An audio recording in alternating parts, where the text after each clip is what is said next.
I don't know if anyone was expecting a better intro than that for a free fantasy sports site, but that's all we had in the budget. And maybe next time we'll hit up Fiverr and see if we can get some more professional intros. I'm Matt. You guys know Eric probably from other shows on Roto Grinders, and this is my first live show. What are you? Congrats. Hey, Congratulations on popping your cherry on my live the show first cherry, show. Yeah. and I'm gonna be drinking, so it's gonna be even more fun, right? Yeah. Yeah. Uh, what are you drinking tonight? I am just drinking. I was talking to you before this. I should have went out, drinking with you. I can't be drinking this like peasant whiskey. So I have like a $40 bottle of Michter's that is, Hey man, you like, Michter's is good. like, I love I, Michter's. Michter's is one of my favorites, but you're over here with your $20,000. Okay. You don't have to say the exact amount. Say something that you feel comfortable with. How much whiskey you have in your house right now? Like value wise or bottle Yes, wise? value wise, or both. So probably on premise, I have probably 175-ish bottles with about maybe 50 or 60 open. You have 60 Total, open bottles. yeah. That's why I do the whiskey tout thing because Yeah, like I just want to sure. try stuff, man. Like I just like Yeah, I had this bottle open of like a 2016 Elijah Craig, and I opened this one, which is also a 2016, but it's a different batch because I need to see if they taste different. And that's how degenerate I am. Is like I will open a new bottle just to see what it tastes like. But I would say north of somewhere between 25 to 30K is probably the total value of the whiskey. Um, but I enjoy it. So yeah, yeah. So it's a perfect thing for this. It's a perfect thing for this kind of show, which I guess we can get into. The goal of this, Matt and I were just talking about this the other day, earlier this week. I lose track of the day. It's too easy, but we all just shoot the shit in our Slack group constantly. Half the time on Friday nights, I'm like sitting and drinking and talking to the people in Slack or talking to Matt or whoever. It's like, why don't we just do something fun and hang out and drink together, like shoot the shit about whatever, DFS or whiskey or Anthony Davis going to the locker room or whatever. that's like an Just hang evergreen out. statement right there. Yeah, literally, DFS whiskey and Anthony Davis to the locker room is evergreen content gold. Oh man, our I haven't even paid attention to the game. It looks like the Heat is up here in the Mm-hmm. first half, so that'll be interesting. If if the Lakers don't win this series with all those injuries, like I don't even know what to say. But man, so you're drinking Michter's? Is that what Mm, you're? yep, Michter's rye. Yeah, Nice, nice. Just the standard Victor's rye. See, I yep. love their 10-year rye. I have like so many bottles of that. It's absolutely That was what I delicious. just that was what I just had. So I got The 10-year? yeah, the 10 year. How Now do that's not you? what I'm drinking tonight, but that was the last bottle that I Oh, went okay. through I was a gonna week say, ago or how something. did you have a glass of that and then go to the standard? It's Yeah, like you can't drink those after each other. They don't work that way. But yeah. looks like the comments are lighting up a little bit. Looks like Jordan countdown to bankroll depletion. Um, that's that's 100% how I approach every slate is how can I add more funds and stay on the deposit screen. Um, so I guess we could talk about a number of things, but like you mentioned, we shoot the shit in Slack. I was doing some whiskey zooms, and we were just like, let's put something together where we can hang out, talk sports, throw out some good information, good content, but also we can just showcase a variety of different things. There's no real format. It's kind of laid back, just kind of hanging out for an hour, like a happy hour type mode. And any questions that come up, like uh, Tom would like to know if there's any updates in tight ends for college football for tomorrow These for the motherfuckers. October 10th slate. 75% of the comments are our tight ends, talking about college football tight ends. Like, I guess if you're gonna have a brand, being anti tight ends in college football is like not the worst. But I'd be lying if I said I like thought that this was the tendency. I'm guessing Tom is team all in Slack, but yes. Sorry, we Yep. waited five whole goddamn minutes to talk about college football tight ends. The crazy so the crazy thing about that is though, I played a tight end. I paid $7,000 for Kyle Pitts last week, and I was just like super. I don't talk all. I don't like give away all my plays in college football in Slack like as much as I do in NFL. And like I was gonna stack that Florida game, and I just like never said a word about it. And then the game starts, and Pitts catches a touchdown right away, and people are just like adding me in Slack so hard, like you paid a $7,000 tight end, and you give us all this shit. So like, it's weird though, because like most of the time, colleges aren't using their tight ends the way like NFL uses them, and you don't have to play a tight end in college football. This feels weird talking about college football on Friday night instead of Saturday morning at 11 a.m. for me. Like, this is way before I'm used to looking at a college football type slate. I usually wait till like 11:20, hop in the AMF Slack, scroll through, ask all the dumb questions, and then just dink it with the nuts. But I can't believe we are being honored with Jaw's presence on the live stream tonight. Yeah, he's here. Jaw is here. This is a good Hobbs question is, how can we annoy our significant others more? You spending as much money as you do on whiskey, is that something that she has gotten over, or does it still annoy her? And then I can bring up my degenerate gambling that annoys Alyssa.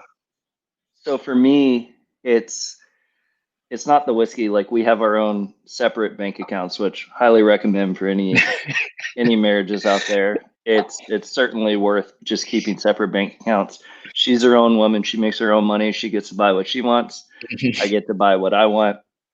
I think what annoys her the most is on Sundays or during a slate when I'm looking at the score. She's like, looking at your phone's not going to make them score any points.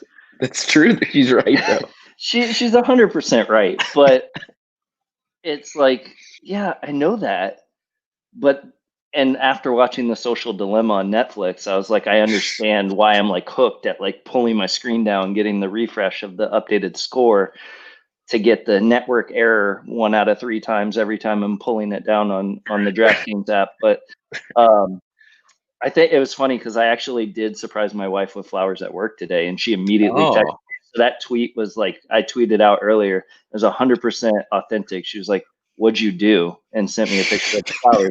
It's like, what? I didn't do anything. Now, I kind of joked around that I bought an 85-inch TV, but I didn't. And then tonight, like after dinner, putting the kid to bed, I was getting on this, and she was like, "I see why you bought me the flowers. You wanted to go talk to your boyfriends and drink." Yeah.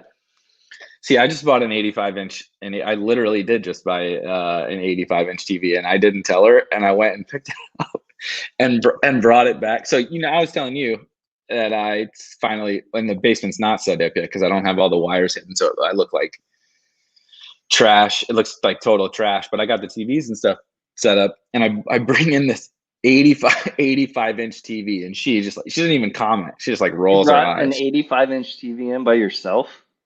No, my father came over and helped me. That son of a bitch was heavy. Yeah. Oh my God, that thing was heavy. But no, the annoying. So I don't know. I don't know how everybody else in Slack and stuff, how their significant others handle their like DFS play or hobbies or whatever. Like we're Alyssa and I are awesome. Like, she tolerates my bullshit.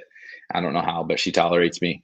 But it still is funny. Like when I'll have a losing Sunday, like this past Sunday, there's the $4,000 millie, right? and I chased tickets to it for 2 fucking weeks, and I never won one because my teams have been shit for forever now. And then I'm like, I'm buying in, of course. And I didn't tell her if I won a ticket or not. And so we're halfway through the slate, and she walks down. She's like, "Are you playing in that $4,000 contest?" I said, "Yeah." She's like, "Did you win a ticket?" No, I didn't. She's like, how's your team doing? I'm like, you don't want to know. And so she leaves, and then we, get together for dinner later in the night. She's like, "Well, did you lose $4,000 on one goddamn contest today?" Yep. That's like when I play, like I don't ever tell my wife how much I play because she just doesn't want to hear it. Right. She's like, "Don't tell me, I don't even want to know." And then but like I'm like, "Oh," and she's like, "Let me guess. You were 2 people away from winning a bunch of money." And I'm like, "Yeah, all right. Well, I'm not going to complain to you anymore. At least Slack is more sensitive." Yeah. Well, that's what Womble. That's a good call. I just tell her how much you guys play, and that always helps. Like, oh, you lost a few hundred. Well, this other guy played thousands. So is it really even that bad? So Hobbs also said, "How come Florida is the only school that seems to find the versatile tight ends?" And dude, I'll tell you what, man, there's something about like whatever they're scouting. Just like, I mean, minus the serial killer. That's what I was gonna say. In the early 2000s, but I don't know. But they also use them too. Like the Florida offenses have used them in ways that most colleges don't.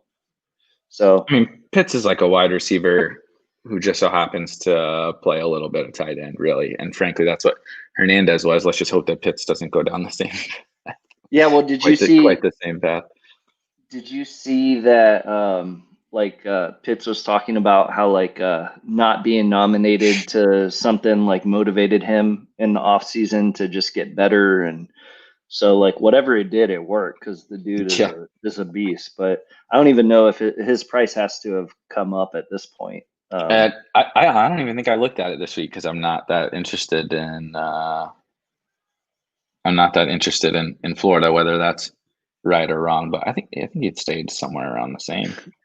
People are giving Peter shit because I gave him moderator access in the chat, and he didn't even know. And it's like always with the flexes. Sick wrench. That's good.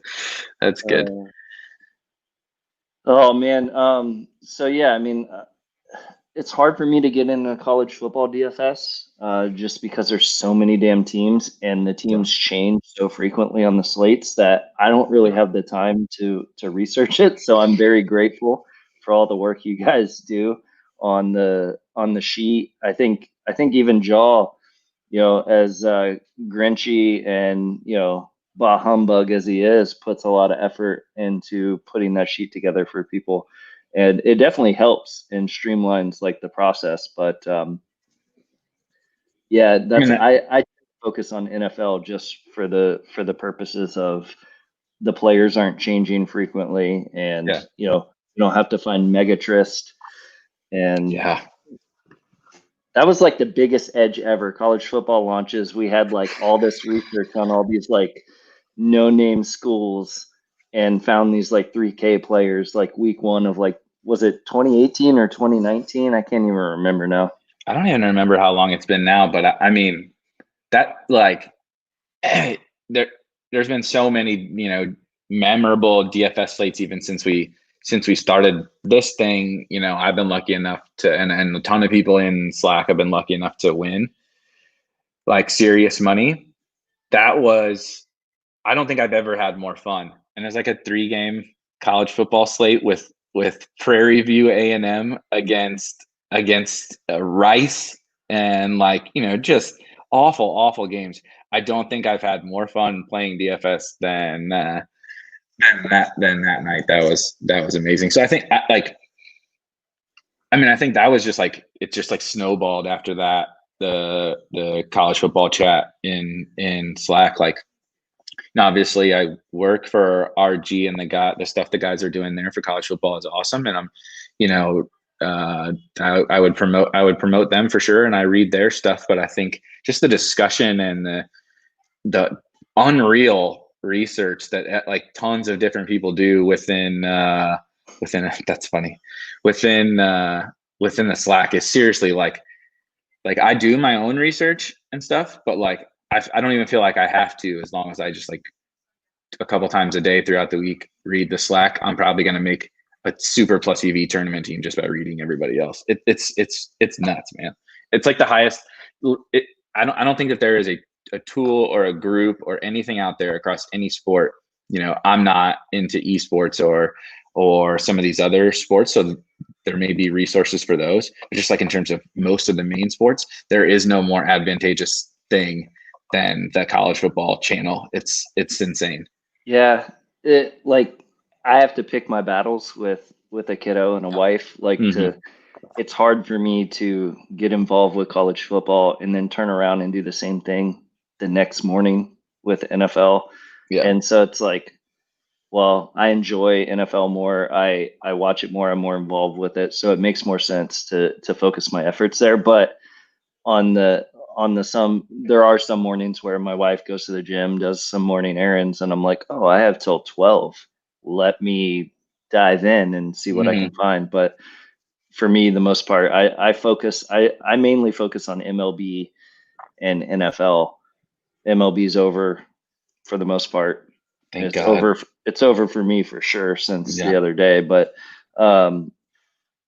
so it's like all in on NFL. NBA, like I get into it in the beginning and then I lose interest really quick. From a DFS perspective, at least, like I follow along, but obviously we have tools um, for all three major sports. But NFL is just like that's what I've always like.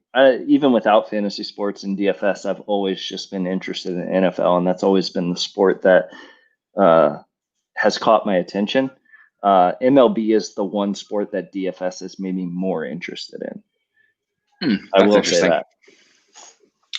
That's interesting. I think oddly for me, yeah, NFL was just always going to be a thing, and college sports. I just enjoy college sports. I actually think NBA has been the thing that, like, I've always loved basketball, and I liked the NBA, but starting to grind it for DFS and just like watching it more and more just got me like, I'm definitely like obsessed. Like, I mean, you see me arguing with Zigger in the Slack all the time because he's a fucking Lakers homer, but like, why does he like the Lakers? Doesn't he live in Canada? He lives in Canada and he's a Lakers fan. He probably also likes the Yankees and the Cowboys. Just all of America's teams. Like I don't get it. It's fake. Like anyway, let's not pick on Zig too much. He was a good kid. Oh, hold on. Brett talked shit in the Slack like he wasn't going to join, and now he's in the YouTube comments. Of course he is. Yeah, that's because is New York back shut down or something? Can you even go out in New York? Is it shut back down? My brother lives in Brooklyn. I don't know if it is or not. I can't keep track.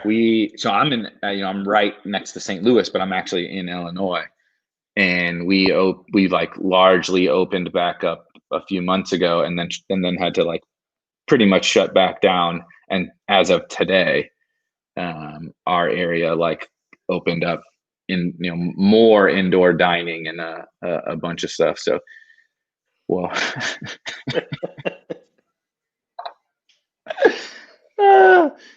speaking of shutdown, let's talk about.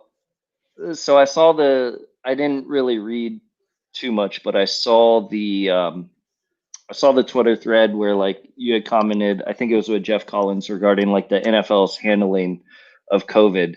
And I think like to me, I think I understood what you were saying, and I want to say it and see if that's what you are saying.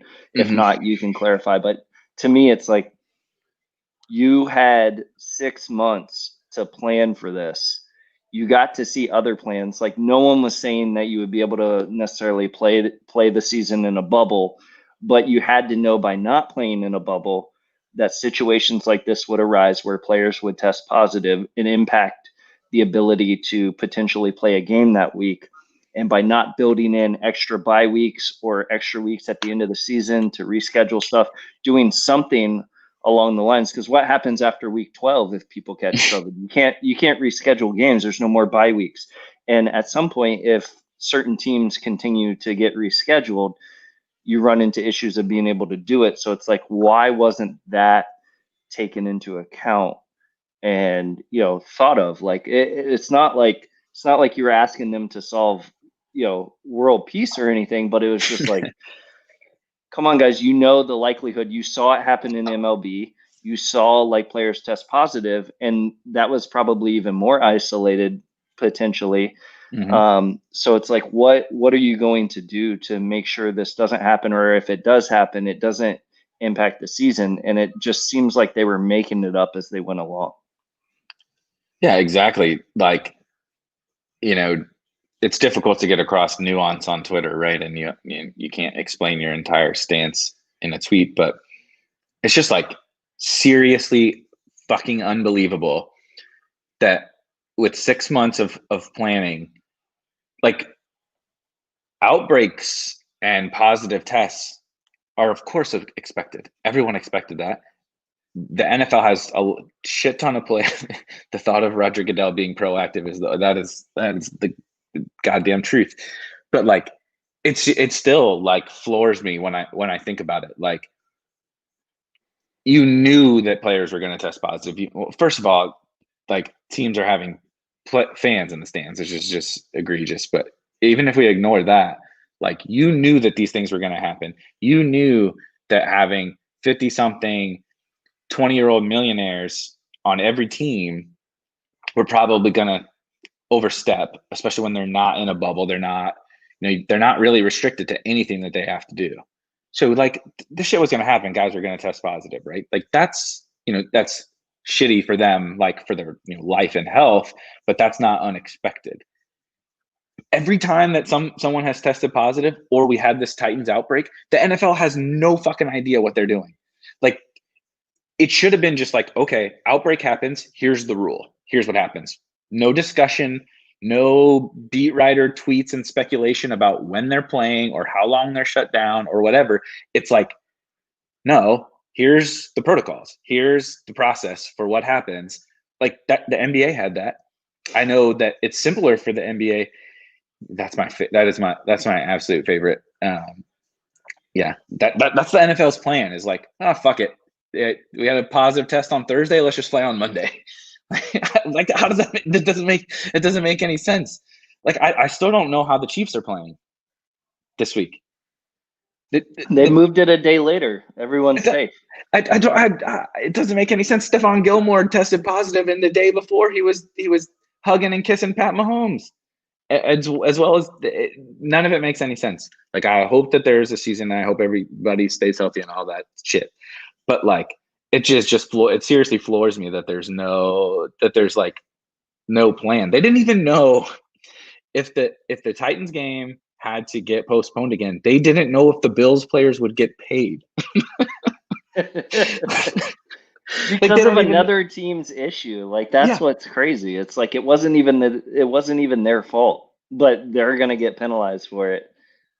Because the Titans had like unauthorized practices or something, right? Like, they were doing like practices when they shouldn't have been.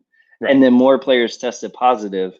And it's just like, why would you, like, this has like, just wait until like the Patriots, the COVID gate comes out, and the Patriots have, like, the entire team's been affected for like a month, and like they haven't reported any of the positive tests. And Robert Kraft has been hiding them in his massage parlor in South Miami or something. Like, it's gonna be absolutely insane. It has all the workings of like a complete huge blow up, just from the lack of preparation on this. But yeah, I mean, I'm just like, selfishly, like, for all of us, like, we just, that's why it's tilting, I think, and that's why I get like overly more frustrated than I even should probably, is because it's like, well, it's my job, but like we all just want to be able to have a little bit of fucking fun. Like I want to be able to watch football and gamble on football. And these guys are such idiots. They're like trying to screw it up for everybody.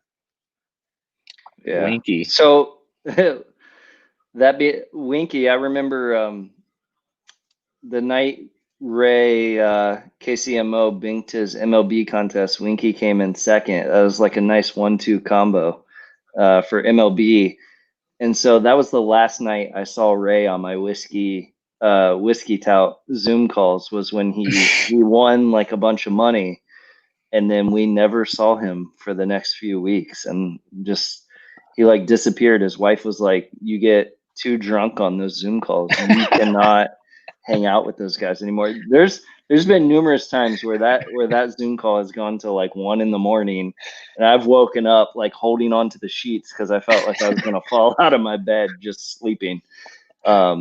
It's absolutely crazy. Winky said we shall not speak of that night. But Yeah. that being said, with all the NFL stuff, what games have been moved? What games are still in jeopardy of being moved from the main slate for Sunday? So good question. So the Titans game definitely has been moved, and the Patriots game definitely has been moved. I can't even remember honestly which one is which. So I'm sure people in the Patriots are Monday at 5 p.m., which I love a good 5 p.m. Monday Night Football. I need more of that in my life. That's And wild. And then Titans are Are they playing? They're playing Tuesday. Tuesday at 7. So those are the only two games right now. But are there other potential? So we got to watch out for the KC game, I guess. I don't think so. I mean, unless we get another pot, so we got to make it through tomorrow and Sunday morning tests. But as of right now, they haven't even talked about moving the Chiefs game, which is kind of crazy, but they haven't. Yeah. And then Blender says that the Jets game is fine now, but as of this morning, we were concerned about that game because of a potential positive. Yeah, didn't they send home like all the coaches or something, like everyone there? Another shit show. So I guess that Jets had a potentially positive test this morning. Somebody can correct me because I'm not saying I'm super informed. But they had to try and verify it. The Cardinals are playing in New York, so they're like waiting, like sitting at the airport. Like I don't know if they're on their plane or like basically waiting to fly, waiting for the go ahead. Today. They're like waiting for their go ahead to see if this is a false positive or not. Because if it's a true positive, they're like, well, we're not fucking flying there if we're just gonna have to turn around and fly back. So just a total disaster. Yeah, I totally agree. I wish that Blender said I wish the Jets game was off so I wouldn't be forced to play to play Crowder. That's interesting. I think our guy Aria was talking about that he liked that game.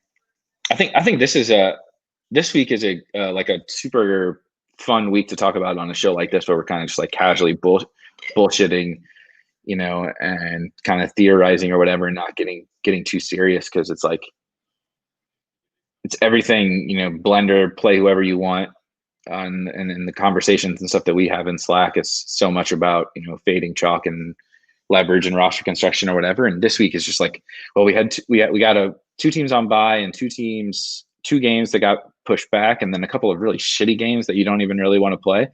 And it's like, if you want to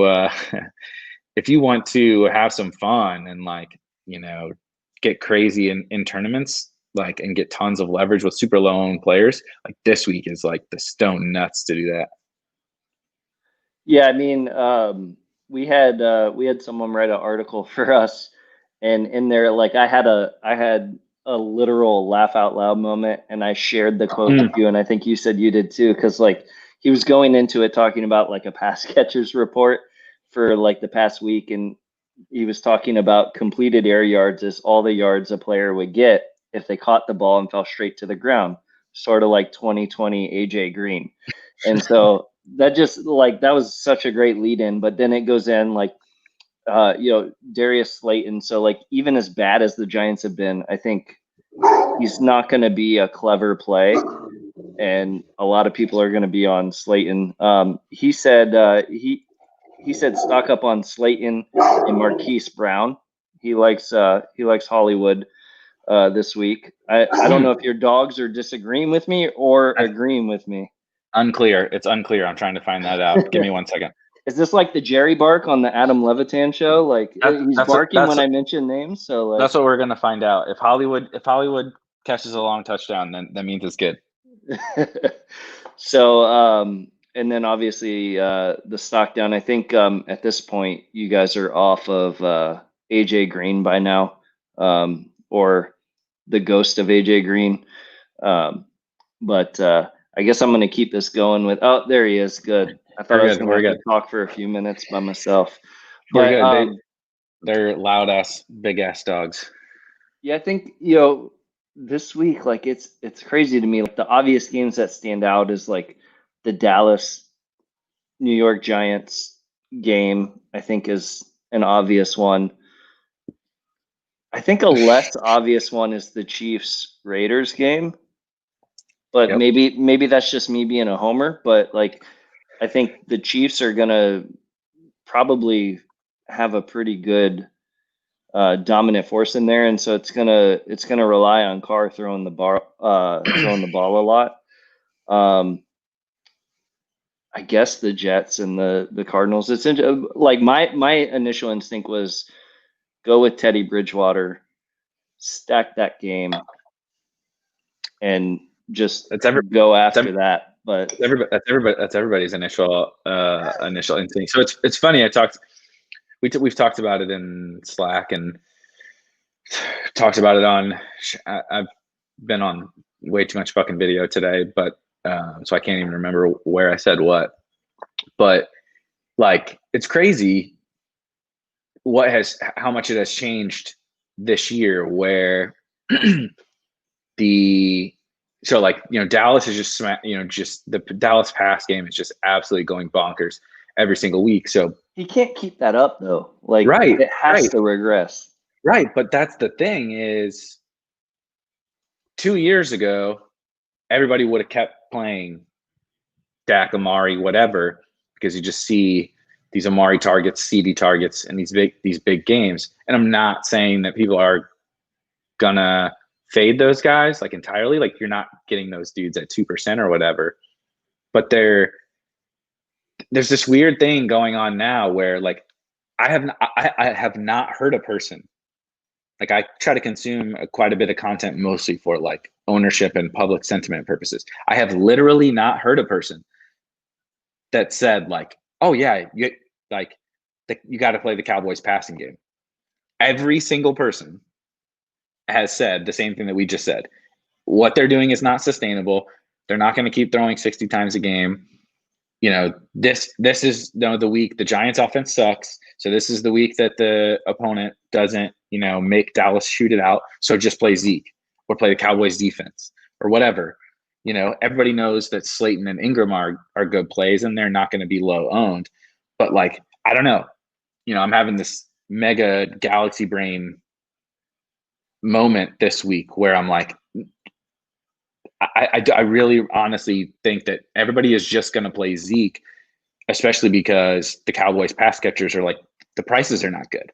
Like, people are convincing themselves that people are going to play these Dallas receivers when like they're nowhere near the best like point per dollar plays on the board at all. I mean, Amari is flat out overpriced, and Gallup, look at Gallup. He's had one good game and absolute trash. So anyway, like, that whole concept is really interesting to me. So everybody has this same opinion that you just said. It's like, if you've been watching football at all, you're like, That's because I am the chalk. Like, look at. I know you like. I'm in the Slack. I'm like, hey guys, what about Ezekiel Elliott? How do you feel about Mike Davis? How do you feel about Mike Davis? But like, everybody's like, Robbie Anderson looks good. 10 targets against the Falcons. Everybody sees that the Falcons are bad too. Everybody even DJ Moore. Like, people see that. If Julio's out, there's a goddamn $3,000 wide receiver. It's like everybody sees that game is like clear and obvious, and it does make sense as a stack in a vacuum. But your Chiefs thing, like that's what's been growing on me more and more. I really like the Texans game too, but the Chiefs thing is just like, it just makes way too much sense. Like, the best offense in the NFL, that like Mahomes could probably throw for 350 if they throw the ball 25 times, like against the Raiders. Like, he could hit, to Tyreek and Hardman or whatever. He's going to have all day to throw. Like, the Patriots exposed the Raiders and exactly how to attack them with running the ball and the running backs, and like also like the defense, like covering the checkdowns. Like, it becomes very easy to beat the Raiders from here on out. And I feel like Andy Reid is a smart enough coach to understand that. And so, like, I don't even know, like, as good of a job that Chris is our developer for the site. He does a great job with getting these stats and metrics in here. And I was just flipping back and forth between 2019, 2020, because I was curious to see if Ezekiel's target share had increased, considerably. You're the only person that calls him Ezekiel. I've never heard anyone say Ezekiel. Ezekiel Elliott. That's because I see it on the screen. So I am Ron Burgundy. Okay. If you put it on the teleprompter, I will read it. Ezekiel Elliott. Oh shit! I didn't have the baseball game on. The Rays won. Womble said chalk DFS, but low own bourbon. Cheers to that. Girlfriend over Chris. Yes, also true. So I was just looking to see if like Zeke has increased his target share, and it's like he's kind of on pace with where it's at, where he was last year. So it's not like he's getting like a huge amount more target shares than he was with right. I can't even remember his name. Who's the coach last year? Yes, Jason Garrett. No, they're just throwing it 60. Dude, they've thrown it like 60. They're throwing it like 60 times. So the box scores look sexy as hell for everybody except Gallup. And so, yeah. So like, if you're a patron on the site, and this, I'm saying this specifically for James Weston in chat. So if you support us on Patreon, not only do you get these beautiful colors thrown in your face, you can export this to CSV and also customize your columns of what you want to see.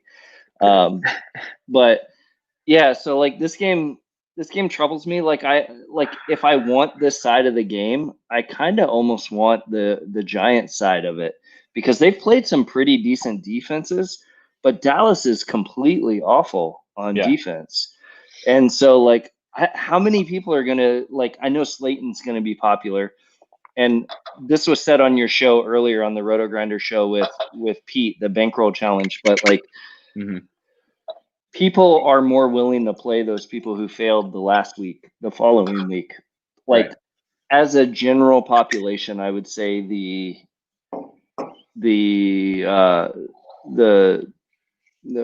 fuck, I'm losing my train of thought, but like the general population that plays DFS is getting smarter, and they're more willing to take their chance on a Darius Slayton, which he's a great play this week. Like, he is underperforming. The Giants have faced tough defenses. He's clearly the number one target. So it's like, I guess, do you prefer like a Danny Slayton Ingram and run it back with Zeke, or do you want to run that back with like Cooper or Gallup or CeeDee Lamb? So this is where, like, kind of the conversation I was bringing up earlier with the Dallas side, it's so crazy because when you have these situations with a Slayton or Ingram, and Giants offense in general, the public is buying low on them, right? Everybody knows the same. Like, the thing that used to exist was there was like a little bit of an information gap, knowledge gap. 2 or 3 years ago, not everybody was quite up to speed on how good of a play Darius Slayton was, because we didn't even really have air yards. We didn't have as much information, and if we did, not everybody had it. Now, literally everyone knows. The Joe Schmo, like some of my buddies that are not good at DFS, that like, well, text me or whatever. They know Darius Slayton's a good play, you know? So like everyone knows. You don't have an information edge. So now I think you have to start to question the opposite side of things. Okay, the whole world knows that this guy is like this buy low. So you got to start like taking it next level and being like, okay, if like there's clearly flaws in this offense. There's a reason why they're not scoring points. They haven't scored a touchdown since what, week 1? Like I know the matchups are tough, but they haven't scored they haven't scored a touchdown. The matchups aren't that tough. Everybody scores touchdowns. the only one who scored a touchdown in the air has been Darius Slayton. Right, week 1, right, against the Steelers. Like they haven't. The offense is objectively not good. I know the matchups have been tough, but when you have an offense that is, or I should say, we don't know if it's good. Yeah. Everyone else is assuming that they will be fine in this matchup because they had bad matchups before. And so now they're cheap. But what if they're just not good? Like, well, I don't think they're good by any means, right? Like they're not making the playoffs, right? Well, I mean, maybe in that division they might, but fucking anybody can make the playoffs in that division. Washington's going for the playoffs with Kyle Allen. But like anyway, my point is just that probably everybody now sees the same like buy low. They see the same information, right? So in tournaments, like in cash games, like as weird as it is, you probably just play Slayton, which is like not same thing, not what we would have said 2 years ago. But like now the whole world is buying on this guy, where we need to start when there are question marks, and the whole public thinks one thing. I would rather bet against that. Like even if Slayton gets 100 yards, hard, man. Like because Dallas made Odell not hard. Look like he was amazing again. It's not hard. Well, first of all, Jarvis Landry threw a touchdown to Odell, and Odell ran a fucking with his left hand, and he pitches right-handed. It's so weird to me, but yeah, but Jarvis throws left-handed. But like, it's not hard because ownership is a thing. But he pitches right-handed. I know he's a fucking stud, Jarvis Landry. He should play quarterback for the Browns. Where's OU? He throws the baseball with his right hand. I don't understand. Like, how do you Anyways, go on. It's irrelevant. Yeah, these with guys whatever hand you want is what these guys are. Yeah, throw however you want. That's the Jarvis Landry rule. How many drinks deep are we, Walter? Only one. I mean, this is my second, but this is 140 proof whiskey. So yeah, see, mine is not 100. Mine is not 100. 15 minutes left because otherwise it'd be an interesting show the second hour. I always love Jod talking trash. It's good. It keeps me. He's engaging though. He's engaging. Yeah, wait till we make these shows patron only, and he can't join. Wait till we make the whole thing premium, and then he's like off in his like Walmart Slack or something, whatever it is that he does. I don't know. So no. So this is a good. This is a So this is a good conversation. Like even for this thing. Like I see what you are saying in a vacuum. Like I understand what you're saying. But like DFS is not picking the best plays. Like we try to make like the whole world tries to make it think like that is, but like I'm playing against you, and I'm playing against all these people in Slack, and I'm playing against Empire Maker, and I'm playing against Awesemo. Like they know even more than I know. They have better projections than I do. So I'm not trying to play the guy that I, like, as weird as it sounds, think is the best play. I'm trying to play a team strategically that can allow me the easiest path to winning first in the tournament. So I guess at this, like, because Slayton is 4,800, right? So it's like, there is, like, in a tournament, there is no reason that you should play Slayton unless you're going to be stacking that game in some way or the other to find some sort of advantage. Because, like, playing Slayton by himself, doesn't give you an advantage over the field. But playing Slayton with Ingram and Danny Dimes and then returning it on the other side with the Dallas game, now you start like that's the only way to play Slayton, right? Like, would you agree with that?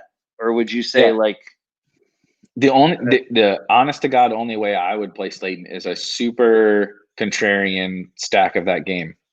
Yeah. So like Blender said, like there's just really no reason, and that's not even taking into account like what Blender said, all the receivers in his range. That's not even taking into account receivers outside of his range.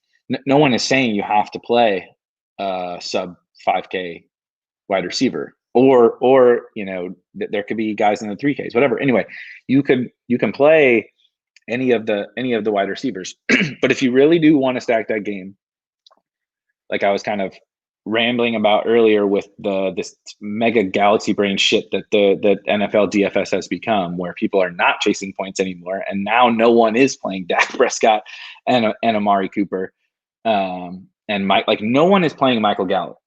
There are a few things I know about that game for sure, and it is that no one is playing Michael Gallup, no one is playing Dalton Schultz, no one is playing CeeDee Lamb, no one is playing Golden Tate. So Golden Tate. You can still. I'm surprised Golden Tate's alive after getting the ass whooped by Jalen Ramsey last week. Yeah. If you're going to play that game, to me, you have to do something like, basically, if you're playing Slayton or if you're stacking that game, you have to do it in a super super unique way, because you're still getting all the same upside that everybody else is doing by playing Slayton and whoever, but you're just doing it with 5% guys as opposed to 30% guys. So I was actually watching Sal Vetri, his YouTube video, and he talked specifically about using Dak because he's expensive, and using him in that game and not going the Zeke route and going the passing route on the Dallas side to be different and stacking a game which could potentially have a lot of points. And so I think it's certainly interesting to take that approach. I haven't even started to build my lineups like to see which way I want to go. I really think like a under the radar play is like, and maybe I'm stupid for even suggesting this, but the Jags Houston game. What do you think about that?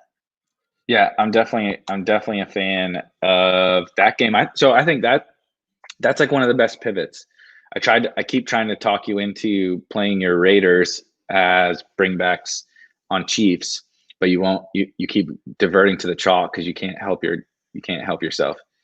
But I like the Houston game, man. I like the Houston game. I'm starting to get a little more into actually the Minshew and Jags side, I think, just because they have two more. I don't want to play Brandon Cooks. What do you think about Duke Johnson? He's coming back. Like absolutely fucking not Duke Johnson on a main slate. Dude, how is Duke going to win you a tournament? So yeah, exactly. That's what I thought. I just, man, I think I have a soft spot for him or something. I don't know, because I don't trust David Johnson. But yeah, will you pull up Danny's comment for your Duke Johnson take? Is there a showdown slate for the Houston game? You can play Duke on the showdown slate. Please don't play him on the main slate. Is Slayton in the see that comment yet? Is Slayton in the Mab Opto? That is a good question. Is Mab in here? Yeah. Yeah, he is. Mark says Slayton absolutely not in the Mab Opto. What? You might want to question your Opto if he's not in the Opto. Like he probably should be in the Opto. Oh shit, that's funny. Need Duke Johnson for my best balls. He's top 10 and the Mab Opto, I don't know if you saw, has a 97% win rate in $1 to $3 head-to-heads this year. Oh man. Shit. Unstoppable, he says. It's true. You can't deny it. The ROI is there. It exists. Oh man. $1 to $3 head-to-heads, man. My man, you need to start selling Blu-rays instead of DVDs. Yeah, is he flipping Blu-rays or DVDs? I can't keep up with all the nonsense. Earlier, where I know we're getting deep here into the community stories, but Yeah, we Jaw, probably need to provide some backstories to some of these jokes, but yeah, that's all right. People will figure it out. You got to get, if you want to be a part of the inside jokes, you got to join. You got to join the Slack. But like, I love like Jaws in here, like trying to talk shit and like yawn or whatever, and then he's telling stories about 20 years ago. He got high outside of a Sears and went in and like punched some punching dummy or some shit. Like, I mean, I don't like telling 20-year-old pot smoking stories in Slack. oh, Like, this is the kind Blender's of shit still that, trying to talk to Slate. We're so yeah, far off the rails, and Blender's like, Texans have a 30 implied total. yeah. Oh man. Al Gore. We're going off the rails fast. Totally, Man. We're totally, going off the rails fast. totally We off the need an rails. after show where everyone can join in on video. That's for Yeah. sure. So the problem with StreamYard, from what I have learned, is you can only have 10, which probably would work. We definitely don't need Jaw on here. We definitely don't need Brett. Brett absolutely not does not need to be on here. So we can 10 we could still probably make work. I'm wondering where our man with the wrench went. Where's Peter Lou at? Yeah, Peter is getting bubble tea or something. Yeah, we do. Damn it. We do need to set something up where a bunch of people can hop on. So before we go, we should I do think I want to hear what the peeps are thinking about the college football slate tomorrow. It's too early. I'm gonna join Yeah, in I like know. 12 I don't hours need from now. your thoughts, because 12 hours from now But is when you'll while finally they're pop in. joining in on the comments, I do want to hint towards, like, we've obviously been discussing how do we take advantage of the Slack community that we have, that puts the great comments and the good work into Slack, and breaking down a slate and creating, some sort of summary based on like what everyone chips in to make it more easily digestible in a readable format. And so that's one of the reasons we launched the quote unquote blogs on the website with the articles, because that technology we're using, we didn't create it. It's, we're using it through an API, but it also has the ability to write to it.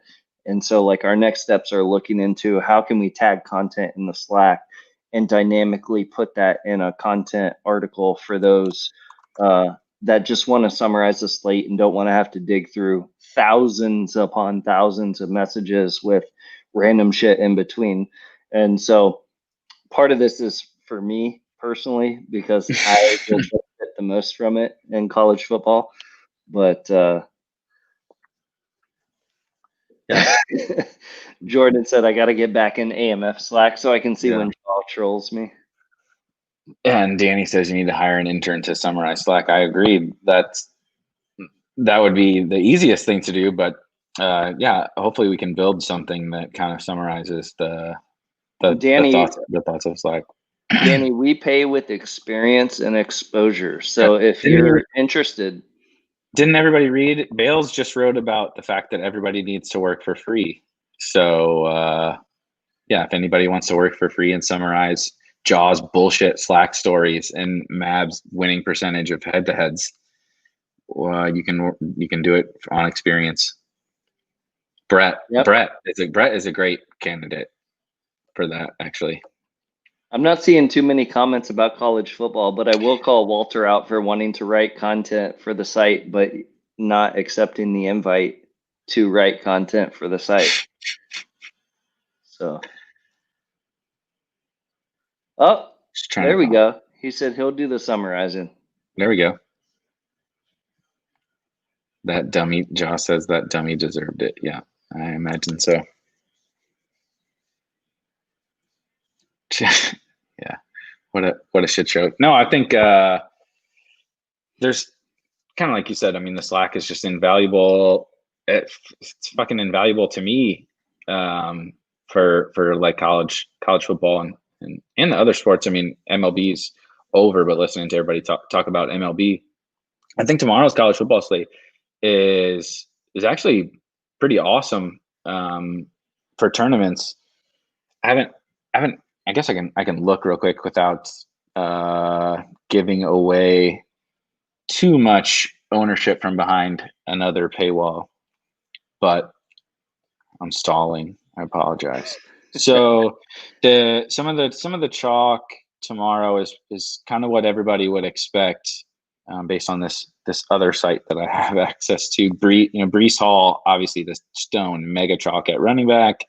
Brennan Armstrong and Sam Ellinger. Wow, Kevin Harris actually is the second highest owned running back. Kevin Harris from South Carolina, who we've all kind of been pretty into this week. I don't know if that's surprising to other people, but it's kind of surprising to me that he's the second highest owned running back. And then Jake Smith, the highest owned wide receiver. So, the Red River game is definitely not low owned, but I don't think it's too bad outside of Ellinger to Jake Smith is like stone chalk build for sure with Brent, but Rattler is a little bit lower owned. Poor Milk. Our guy Milk was on. I don't know if it's Jana or Jana from Virginia, but he's way up there in ownership. How much is Trask and Pitts gonna cost me? Let me see. Well, so Trask is goddamn expensive. He's 8,500, but in terms of quarterback ownership, he's pretty far down the list. So if you want to be here's a homer, the thing. I wish I would have played the last two college football slates because I would have totally played Trask and Pitts both games just because I'm a homer. But I feel like I've missed the boat. Like their price is up. Yep. I think the first 2 weeks, I missed the first week too, but I played them last week, and I think they kind of ran bad last week. No, this is really interesting looking at this. I think the chat was talking about the Pitt Boston College game, looking at like everybody's like unowned in that game. So that's a pretty interesting stack. I mean, the highest owned player in that game is Hunter Long, under 10% based on, like I said, this other site's ownership. So yeah, most of the guys that we talked about in Slack all week are pretty popular.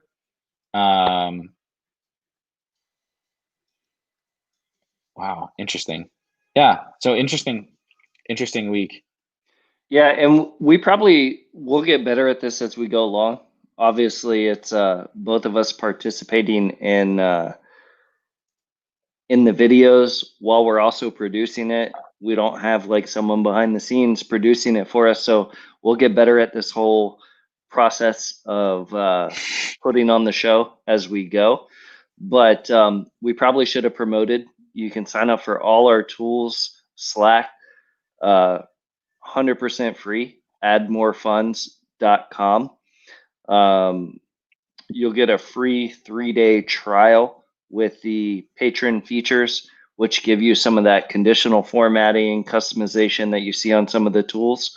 And it also will help make one of our members tilt a little bit in our chat because there's a notification that happens every time someone subscribes. And I think a little bit of him dies inside every time that happens. So it's 100% worth it just for that alone. So sign up on the website. We'll do this every Friday. It's been about an hour. I don't know how you want to sign it off, Eric, but we'll have better intros and outros next week. I promise. Yeah, and I don't really care that much about like the structure or whatever, and I definitely don't give a shit if Jaw is entertained. He still stayed the whole hour, so that's funny. I think I just want to double back real quick, and Danny was on the college football. Danny was asking about the Texas Tech game, and it's actually kind of funny because Kohler is definitely the highest. We need to push the Buffalo Wild Wings button and play the Buffalo Wild Wings commercial for overtime. Oh, we don't have that yet. Next week. Yes, next week. So in OT, Texas Tech game is like super low owned. Kohler, it is goddamn. Everybody's playing tight ends. These people are sick. As Levitan would say, these people are sick fish. Like there's a lot. Like literally at wide receiver, 1, 2, 3, 4 tight ends in the top 10 of wide receiver ownership. This is just absurd. If I lose money tomorrow, just fucking end me. So yeah, Texas Tech game I think is an interesting low owned pivot. I think if you want to, Armstrong from Virginia is chalky, but the game stack in general is low owned. Some people are talking about the BYU game is I think a pretty interesting play in tournaments, and the Texas Tech game, and like I said, the Boston College game. So pretty much if you avoid everyone that everyone has been going nuts over in Slack all week, then you'll be contrarian. Right on. Good way to end it. And if you haven't hit the subscribe button, please do so. Helps us. And also hit the thumbs up on the video if you enjoyed it. We're going to try and do this at least every Friday night, if not more frequently. Maybe we can get a Monday night show to have as an outlet for our frustrations for Saturday and Sunday. When all the plays we talk about on our Friday show don't hit, right. And we can blame it all on variance. So just go ahead and hit that subscribe button. Go ahead and give us a like. We do this for fun. That's about it. That's our exit.